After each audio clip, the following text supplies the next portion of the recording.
say, if I went and, one of my patients owns the Mercedes-Benz dealership, and when I went to get my car, if I would have paid for a Mercedes-Benz, but I would have performed like a Yugo, I would have been a little bit upset, okay? And that's kind of the situation that's happening in America right now. And the reason that people aren't up in arms about it, just like if you bought something and you paid a lot of money for it, but you found out it didn't have the quality that you wanted, you'd be up in arms, wouldn't you? So why is it, I would love your perspective, and by the way, I teach via the Socratic method, so I'd love to ask questions, and so if we're going to spend the next 45 minutes to an hour together, let's be engaged and decide that we're going to learn something. This is kind of your business too, by the way. So why do you think that people aren't up in arms that we're spending a ton on healthcare in America? And it's really not healthcare, really, it's sick care. Okay, and 70%, watch this, 70% of the reasons that people get sick are due to lifestyle causes. That's not me saying that, that's the New England Journal of Medicine. It shows that 70% of the reasons that people get sick are directly related to lifestyle. And so the associated expenses are also related to preventable causes. So why isn't the public up in arms about spending more and more on healthcare and getting less and less in terms of the return on the investment? You want to take a stab at it? Bruce, you want to take a stab at it? Why? Without being political? I think people have a lot of things to think about and worry about in life, right? And it's something, as you said, has come along like in steps over a period of time.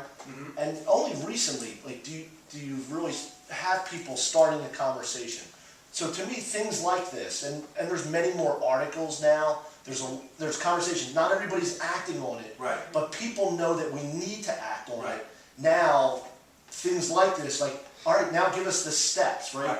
The politicians, so I'll get a little political, we don't talk about that part of it, like actually fixing the health piece a little bit, but not much. We talk about, insurance and those things, right? It kind of after something happens, but how do we now get in front of the game? Absolutely, and it's a really good point, Bruce. And I think what Bruce is trying to say, there's really no money in healthy people.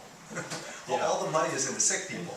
So the political engine doesn't have an incentive to get people healthy, because who's making money on me? Not a lot of people when I'm healthy, right? I'm not having a bypass surgery. I'm not on diabetic medication that's going to cost me $10,000 a year. I'm not taking a statin. So I don't make a lot of people money by being healthy.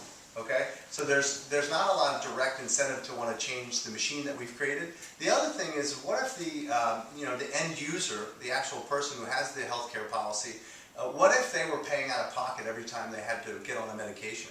What if we didn't have something called Medicare and Medicaid and insurance brokers to basically pay the bill for somebody's lifestyle?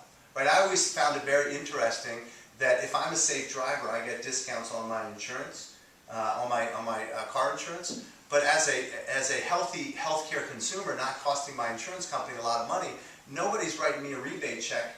And the person who has the same policy as me, who doesn't exercise, eats whatever they want, right? Lives a very unhealthy lifestyle, gets the same rate that I get. I just don't see that as necessarily fair. It is what it is. But I agree with Bruce. I think the economics of what's going on is really going to force people to take a look and evaluate their behaviors. And if they don't evaluate it, guess what? Their employer is going to be evaluating it in the form of higher co-payments, higher deductibles, disincentives now, which we've never seen. You guys are seeing it now. We're actually disincentivizing people for not